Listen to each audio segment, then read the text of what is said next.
Nah waktu dipijet saya kaget kan, kok jadi saya kalau noleh itu sekarang bisa muternya itu lebih panjang daripada sebelumnya gitu. Jadi memang saya ngomong wah Kwek ini luar biasa sekali ini.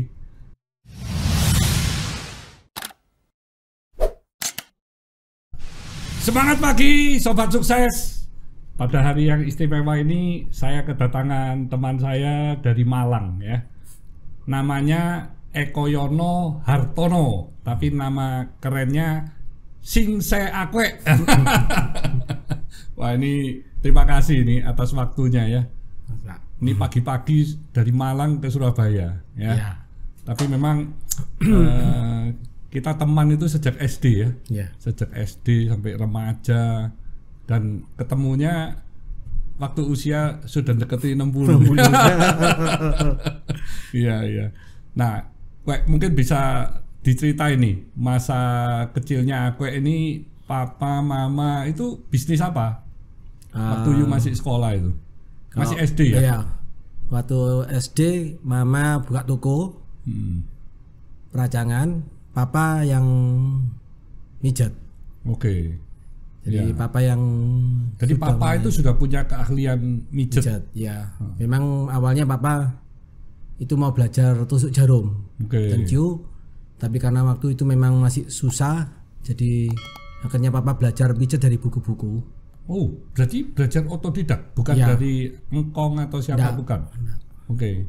Jadi memang hobi untuk ngobatin orang kalau yang kesleo mungkin ya. Oke. Jadi dulu itu siapapun ke rumah, terutama yang waktu kita masih basket waktu SMP, kalau saya pijit gak bisa, saya suruh ke papa. Lalu kalau tetangga-tetangga, teman-teman papa itu pijit ke rumah. Oke. Cuma ya memang dulu papa ya cuma asal membantu gitu, menolong orang, tidak ada jadi bukan sebagai profesional profesinya bukan. Tapi tetap sehari-hari ya bantu mama di toko gitu. Iya. Oke, tapi kalau ada yang minta tolong ditolongi. Iya. Oke. Nah, aku waktu itu rumah di Sukun ya? Iya, Sukun Pasar. Saya kan waktu masih kecil pernah sepedaan ke sana ya. Iya. Kita ke sawah cari belut ya. Iya, mancing belut. Itu waktu 2 SD. Iya. Ya. Seminggu sekali saya ke rumahnya Kwek. Naik sepeda itu dari Kebalen. Iya. Rumah saya di Kebalen. Ya. Jadi memang setelah itu ketemu lagi di remaja ya. Iya. Remaja. Baru terakhir yang kita reuni. Baru reunian. Iya. Nah, Kwek waktu masih kecil itu dari sisi ekonomi keluarga gimana? Ya semua terpenuhi ya? Ya pas-pasan. Karena berapa saudara ya? Kita berenam, 1 cewek Cece, lalu 5 kita laki-laki semua. Wow, kamu laki paling besar? Iya, laki paling besar. Oke. Ya memang kalau waktu kita kecil ya memang kondisi memang ya pokoknya cukup buat makan, sekolah gitu aja. Iya. Jadi aku waktu sekolah di mana ya waktu kita di Taman Harapan semua. SMA-nya setelah lulus terus kuliah di mana? Di ITN. Oh, di ITN. Iya. Ngambil jurusan apa? Teknik kimia. Teknik kimia. Ya. Nah, waktu masih remaja atau SMA ndak ingin ngembangin apa sesuai dengan hobi atau sesuai dengan passion gitu enggak ya? Waktu itu sih belum ada ya. Belum ada ya? Belum ada sampai sana. Nah, waktu ke ITN ngambil jurusan apa? Teknik kimia. Ya cuma dulu kita berharap kalau setelah lulus kita bekerja di lab, ternyata teknik kimia kan teknik industri, teknik kimia industri, bukan teknik kimia murni. Jadi ya teknik kimia industri itu sulit loh, itu kan engineering. Iya, engineering, chemical engineering. Iya, tentang processing, tentang mesin. Iya. Tapi memang waktu itu lulusnya juga enggak kerja di chemicalnya, malah kerja di Bentul. Oh, jadi waktu lulus terus ngelamar ke beberapa perusahaan atau hanya ke Bentul? Waktu itu sebentar di Bentul. Oh, hanya ke Bentul. Dan diterima. Diterimanya sebagai apa? Pertama sebagai admin kasir di Gorontalo, malah ditaruh Gorontalo. Lulusan S1 teknik industri. Iya. masuknya di kasir malahan. Iya, kasir. Iya, iya. Waktu itu memang enggak cari perusahaan-perusahaan lain yang perusahaan-perusahaan kimia. Waktu itu belum, karena begitu saya melamar diterima dan tidak mencoba mencari yang lain. Tahun berapa itu ya? 87. Oh, 87. Iya, September 87 saya mulai kerja di Bentul. Tapi masih di pemasaran. Jadi berarti umurnya 25 ya? Iya, sekitar 25. 25. Oke. Terus dari sisi pekerjaan itu jenjang karirnya gimana? Setelah di Gorontalo admin kasir pindah ke Bali NTT. Oh, jadi dipindah-pindah ke luar-luar kota gitu ya? Iya. Pertama bukan sebagai tenaga magang bukan? Bukan. Oh, langsung diterima sebagai karyawan dengan masa percobaan. Nah, iya. 3 bulan setelah itu menjadi karyawan. Seperti setahun lebih saya di Gorontalo, pindah ke Bali NTT 2 tahun 3 bulan. Itu menjadi kayak semacam kepala admin. Kepala admin. Ya. Oke. Karena pada saat itu Bentul itu tahun 87 adalah perusahaan yang paling besar di Kota Malang ya. Iya. Kalau di Malang Bentul is identik gitu ya. Waktu itu memang paling besar. Paling besar. Ya. Perusahaannya juga terus bertumbuh ya. Iya. Itu pemiliknya juga sudah generasi keberapa ya waktu aku masuk itu ya? Kita kurang tahu, masih generasi kedua. Kedua ya. Iya. Kan 2 bersaudara toh? Iya, masih generasi kedua. Cuma memang saya tidak pernah di Malang. Jadi Koyan Kiat sama Koyan Wi. Ya, Yanwi. Ya, dua bersaudara. Jadi memang aku pilih perusahaan yang paling besar diterima ya, akhirnya terus berkarya di perusahaan itu ya. Iya. Itu ceritanya happy waktu bekerja. Ya, dinikmati Pak ya. Dinikmati. Jadi sampai merit waktu itu kerja di Bentul ya? Iya. Oh, istrinya memang juga bekerja di Bentul? Enggak, ketemunya di Gorontalo Pak. Oh, waktu ditugasin ke Gorontalo. Berarti kawin umur berapa? Umur 29. Kenal di situ terus sudah pacaran? Ya, pacaran aja. Pacaran jarak jauh. Waktu pindah ke Bali? Ya, pindah ke Bali. Calon istri saya pindah ke Bandung. Oh, dia juga bekerja? Ya, kuliah setahun di Bandung lalu kerja. Nah, akhirnya karena sudah umur ya saya ajak merit. Oh, lulusan apa kalau istri? Sekretaris, akademik sekretaris. Oh, akademik sekretaris. Oke. Ya. Jadi perjalanannya setelah dari Bali gimana? Di Bali saya sempat keliling ke NTT selama setahun, lalu ditarik ke pabrik kertas. Waktu itu bentukan punya Ayuwangi, PT Ayuwangi. Di pabrik kertas sekitar 3 tahun menjadi supervisor produksi. Oh, jadi itu sudah mulai ada hubungan dengan sekolah itu? Ya. Di Malang itu berarti? Di Malang. Berarti udah merit itu ya? Sudah. Oke. Posisinya sudah meningkat? Supervisor produksi. Oh, supervisor sudah. Oke. Ya memang karena kondisi waktu itu krisis di tahun 9. Loh, tahun berapa pindah ke pabrik kertasnya? 91. Belum krisis loh? Iya, tapi di pabrik kertas cuma 2 tahun lebih, lalu krisis, sempat lalu dijual. Krisisnya kan 97. Tapi kertasnya waktu itu sudah krisis Pak, pabrik kertasnya. Oh, krisis di harga pabrik kertasnya ya. Sudah nggak sehat? Iya, harga kertasnya kan jatuh waktu itu. Jadi akhirnya dijual? Dijual. Itu yang buat corrugated itu? Iya, corrugated. Bukan. Kertasnya medium. Oh, pabrik medium. Kertas? Iya, pabrik kertasnya. Oh, oke. Dari bahan bekas itu. Kertas bekas. Iya. Jadi corrugatednya enggak mungkin. Cuma dari bahan baku corrugated. Oke. Jadi memang kalau industri kertas ini kan memang tergantung dari harga komoditinya ya. Jadi kalau lagi turun yang ngikutin, tapi kalau lagi naik ya enjoy gitu ya. Karena pabrik kertas saat ini pun banyak yang enjoy kan. Iya, karena memang ada siklusnya. Jadi waktu di kertas sudah ditutup, terus aku pindah balik ke Bentul lagi. Bentul. PT-nya aja berbeda, PT-nya. PT-nya berbeda, tapi kan Bentul Group. Jadi hanya pindah saja, tapi waktu itu PHK dulu. PHK dulu. Dapat pesangon. Ya, dapat pesangon, lalu bisa milih antara Ayuwangi dengan Bentul. Oke. Jadi saya pilih ke Bentul. Iya. Nah di Bentul kerja apa waktu internal audit. Wow. Jadi internal audit tapi grade atau levelnya supervisor. Masih staff waktu itu. Oh, kembali lagi ke staff.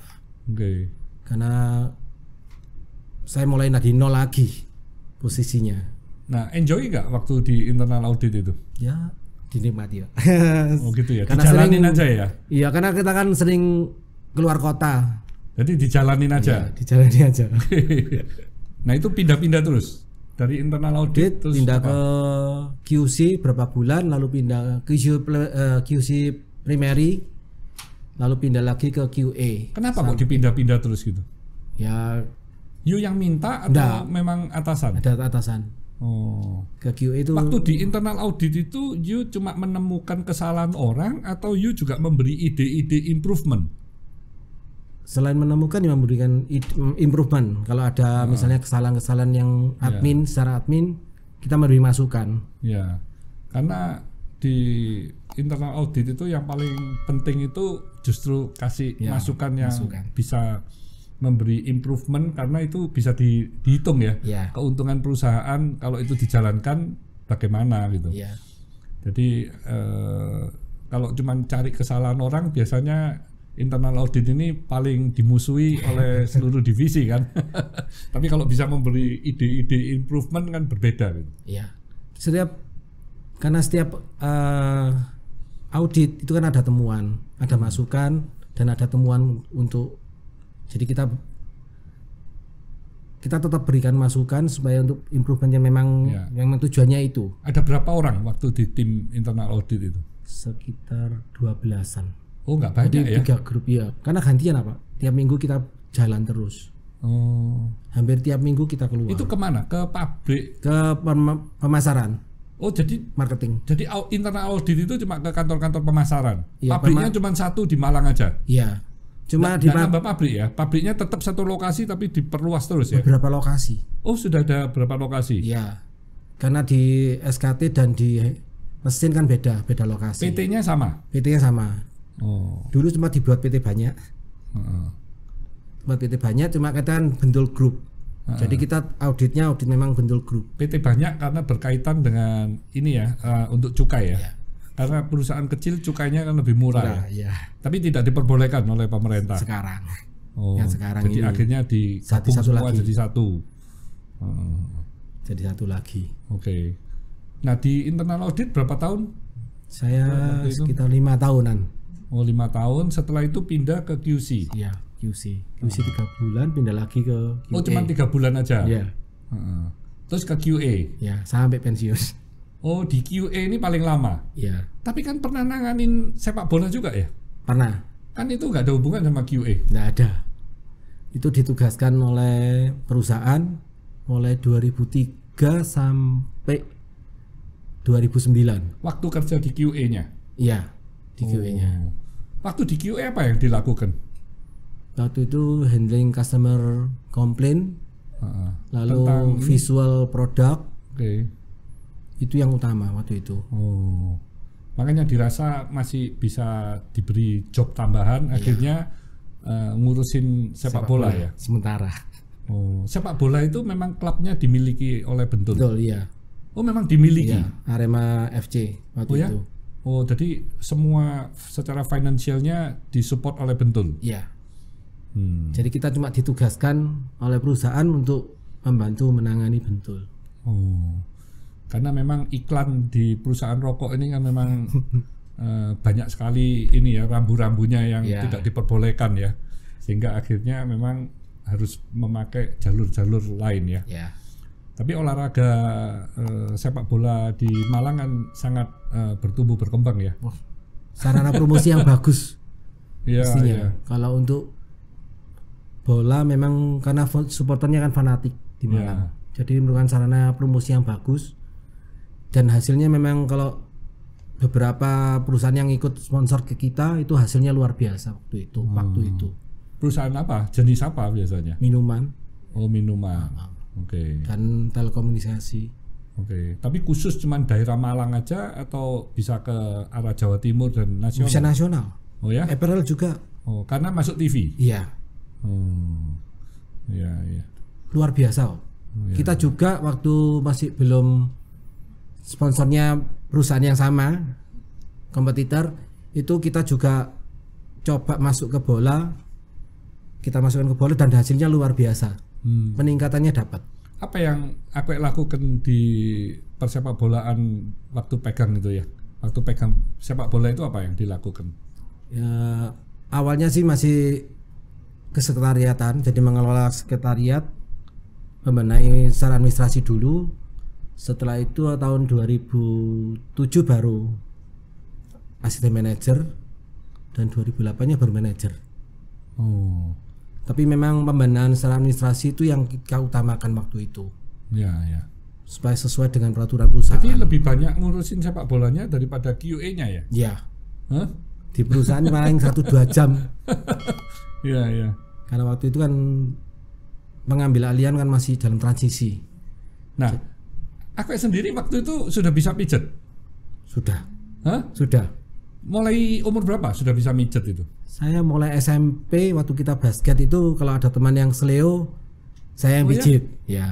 Saya kok nggak pernah dipijet ya waktu itu. Jadi mijet waktu SMP? Sudah. Wow. Cuma ya terbatas, paling ya selio tangan. Tapi ya cuma kaki. Sekedar membantu ya. Ya. Cuma seneng. Dan itu seneng. Kalau mijet orang terus sembuh gitu seneng. Ya, itu repot. Nah itu belajar terus sama papa. Ya. Waktu itu sering belajar, diajarin. Gitu ya? Kalau ada misalnya special case gitu, oh ini loh, kamu lihat mijet ini nanti dampaknya ini, mijet ini dampaknya ini. Berarti sering mijet papa nggak waktu itu? Pernah kalau kata jari, terutama cedera jari. Kalau buat pijet kan cedera. Itu dia. Nggak mijet jarinya papa. Nggak papa capek-capek. Kwek sini pijet papa gitu. Seneng, like juipoy. Papa seneng di juipoy apa? Like orang kayak bilang juipoy, jadi pukul-pukul gitu loh. Gitu. Saya sekarang kalau mijeti cucu saya tak suruh dipijet paling cuma 1 menit sudah selesai. Iya. Dan tambah capek semua. Iya. Jadi kalau mijet papa jarang ya. Tapi mijet jarinya yang justru ngajarin gitu ya. Mijet papa ya paling capek-capek gitu tok, tapi enggak terlaluan karena papa juga suka pijet panggil orang. Kalau capek iya. Prefer kalau nyuruh aku nanti paling 1 menit 2 menit. Iya. Nah, itu waktu kerja di Bentul pun sering mijet. Teman rekan-rekan kerja kalau ada yang seleo. Jadi kalau keselio ingat aku gitu ya. Iya. Tetap pijet ya teman-teman juga, teman basket.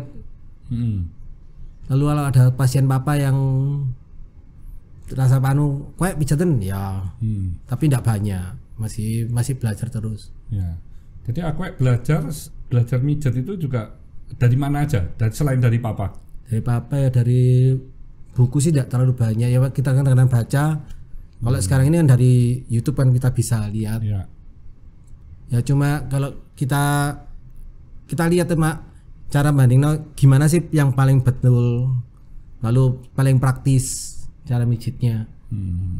Itu yang tetap improve. Nah, tapi kalau secara belajar yang paling yang paling itu karena kita pijit itu pasti belajar karena dengan sakit yang sama itu tidak treatmentnya beda. Bisa beda ototnya yang mana yang padahal sakitnya sama. Ya itu pembelajaran tetap di prakteknya. Jadi spesialitinya itu mijeti kalau keselio aja ya? Ya keselio, kecetit. Otot itu ya? Ya. Kecetit juga? Iya. Nah, aku kan terakhir ketemu saya waktu di Batu ya? Di Nilaya itu ya? Iya Pak. Itu awal tahun ya? Iya awal tahun. Awal tahun 2022 ini kan? Jadi waktu itu saya lehernya yang nggak enak ya? Iya. Nah setelah aku tahu nggak enak, tak pijet gitu. Nah waktu dipijet saya kaget kan, kok jadi saya kalau noleh itu sekarang bisa muternya itu lebih panjang daripada sebelumnya gitu. Jadi memang saya ngomong wah kue ini luar biasa sekali ini. terus saya minta izin masukkan ke Instagram ya. Iya. Waktu itu sama mijet Awi juga ya. Iya. Jadi setelah mijet saya, mijet Awi dan semuanya sembuh gitu. Makanya saya lihat, wah ini luar biasa ini. Dan waktu itu juga Akwe sudah nggak kerja di Bentul ya? Nggak, sudah pensiun mulai awal Maret 2020. Setelah itu nanti ya kena pandemi itu pensiun. Pas pensiun. Pas pandemi. Dan itu mulai ada pasien memang. Oh, setelah itu ada mulai terima orang. Ya, terima pasien. Tapi ada tarif khusus enggak? Enggak ada waktu itu. Jadi di awal itu sukarela ya. Sukarela. Jadi pasiennya juga enggak begitu banyak. Awal-awalnya memang enggak banyak, tapi terakhir lumayan. Ya cuma ya memang dari mulut ke mulut aja taunya Pak. Waktu itu ya. Jadi di Kota Malang aja juga. Ya. Cuma ya memang ada pasien yang dari Surabaya, Sidoarjo, tapi ya enggak terlalu banyak. Enggak terlalu banyak. Gitu. Jadi setelah saya masukkan ke sosial media, ya. Nah itu kan impactnya gimana? Impactnya luar biasa Pak. Hah? Luar biasa. Impactnya luar biasa. Ya. Sampai saya memang harus buat jadwal. Ya memang di awalnya memang agak kacau saya karena nggak terbiasa buat jadwal. Okay. Jadi ada yang kedobelan, ada yang nggak tercatat. Jadi ya pembelajaran juga secara manajemen saya juga belajar jadinya. Ya. Nah ini sobat sukses, ini sosial media ini memang satu sarana yang paling penting ya. Bagaimana kita bisa mengkomunikasikan keahlian dari seseorang atau kelebihannya, dan yang melihat itu tiada batas juga ya, karena mereka juga bisa sharing antar teman ya, sehingga impactnya dirasakan ya oleh Akwe ya. Dan karena Akwe sendiri juga punya keahlian, akhirnya orang yang sudah dipijat pun akhirnya juga bisa mengenalkan ke teman-teman mereka juga ya. Jadi terus beruntun kan. Nah itu gimana sih perasaan Akwe setelah berapa bulan ini ya? Setelah berapa bulan ini kan benar-benar profesinya itu hanya ini ya, mijet ya? Iya, luar biasa Pak. Ya memang tidak menyangka ya. Selama ini memang kalau dulu mijetnya kan berjalan asal ada gitu aja kan. Kalau ada yang pasiennya mau pijat, saya langsung bisa iya. Tapi kalau sekarang saya harus buat jadwal dulu, janjian dulu, kita schedulekan minggu depan atau minggu depan lagi atau kapan. Memang ada beberapa orang yang luar kota bilang nanti saya tanggal sekian. Oh iya, kita catat. Jadi memang beberapa pasien yang ke rumah bilang, oh saya tahunya dari Pak Hermanto, dari IG-nya Pak Hermanto segala macam. Lalu memang dari IG-nya Pak Hermanto, lalu dari temannya dikenal-kenalkan gitu. Lebih